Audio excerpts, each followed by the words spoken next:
Ukraine యుద్ధభూమిలో మరోసారి భారతీయుడు పట్టుబడ్డం సంచలనంగా మారింది.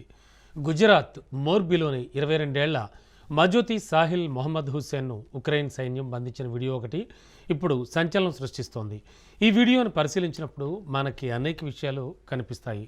రష్యాలో నివసిస్తున్న సమయంలో హుస్సేన్ మాదక ద్రవ్యాల కేసులో 7 ఏళ్ల పాటు జైలు శిక్షకు గురయ్యాడని తెలుస్తోంది. అయితే జైలు శిక్ష సమయంలో హుస్సేన్కు రష్యా ఒక ఆఫర్ ఇచ్చింది. సైన్యంతో ఒప్పందం చేసుకుంటే కొన్నాళ్లకే శిక్షను రద్దు చేస్తామన్న సందేశాన్ని అందించింది. దీంతో సైనిక చర్యలో తాను కూడా భాగమయ్యేందుకు సంతకం చేశానని హుస్సేన్ తెలిపాడు. కానీ ఈ విషయమై భారత విదేశాంగ మంత్రిత్వ శాఖ ఎలాంటి ప్రకటన విడుదల చేయలేదు. హుస్సేన్ వేలిముద్రలు పరిశీలిస్తున్నామని ఉక్రెయిన్ వైపు నుంచి ఇంకా తమకు ఎలాంటి అధికారిక సమాచారం అందలేదని ప్రభుత్వ వర్గాలు చెబుతున్నాయి. మొత్తంగా చూస్తే ఇలాంటి పరిస్థితి భారతీయుడికి ఎందుకు వచ్చిందన్న చర్చ అయితే సాగుతోంది. అయితే ఒక్క ముక్కలో చెప్పాలంటే ఇది అత్యంత కలవరపరిచే కథ. హుస్సేన్ విశ్వవిద్యాలయంలో చదువుకోవడానికి రష్యాకు వెళ్ళాడు. అక్కడంటూ అనూహ్య పరిస్థితుల్లో ఇలా ట్రాప్ అయినట్టుగా తెలుస్తోంది. అతను ఒక ఒప్పందాన్ని అందుకున్నాడు.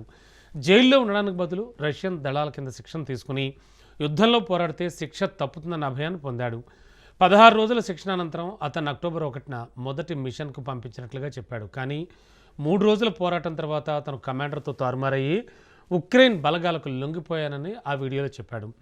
తాను జైల్లో ఉండడానికి ఇష్టపడలేదని, ప్రత్యేక సైనిక చర్య ఉక్రెయిన్పై పూర్తిస్థాయి దండయాత్రకు రష్యా పెట్టిన పేరు కోసం ఈ ఒప్పందం చేసుకున్నానన్నాడు.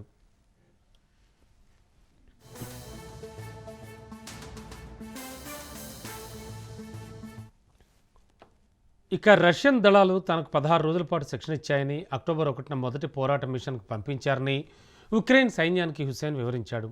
ఇక యుద్ధంలో తాను 3 రోజులు పోరాడానని, ఆపై తన కమాండర్తో వివాదం తర్వాత ఉక్రెయిన్ దళాలకు లొంగిపోయానని చెప్పాడు.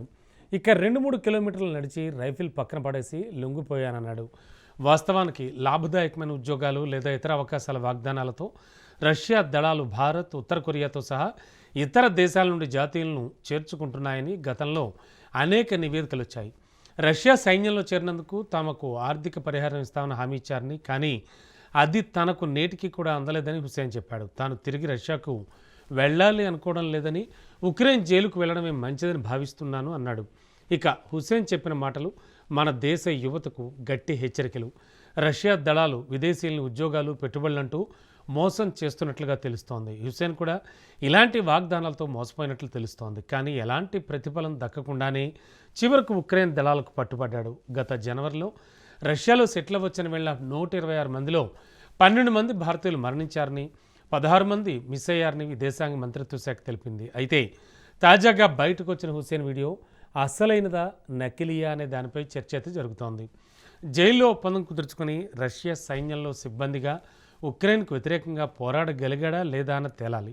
అయితే ఇవన్నీ డిప్లొమాటిక్ స్థాయిలో నిర్ధారణకు రానున్నాయి. అదే సమయంలో హుస్సేన్ ఘటన యువతకు ఒక స్పష్టమైన సంకేతం. విదేశాల్లో అవకాశాల కోసం ఎలా పడితే అలా నిర్ణయం తీసుకోవడం ప్రమాదకరమని తాజా ఉదంతం రుజువు చేస్తోంది. హుస్సేన్ కేసు దేశ యువత మొత్తానికి ఓ హెచ్చరిక, సోషల్ వార్నింగ్. ప్రభుత్వం తక్షణమే అన్ని వివరాలు చెప్పాలి. బాల్టిక్ నుంచి ఇండో పసిఫిక్ వరకు పలు దేశాల్లోని భారతీయుల భద్రతకు సంబంధించిన పాలసీ కట్టుదిట్టంగా ఉంచుకోవాలి, సమీక్ష కూడా జరపాలి అంటున్నారు.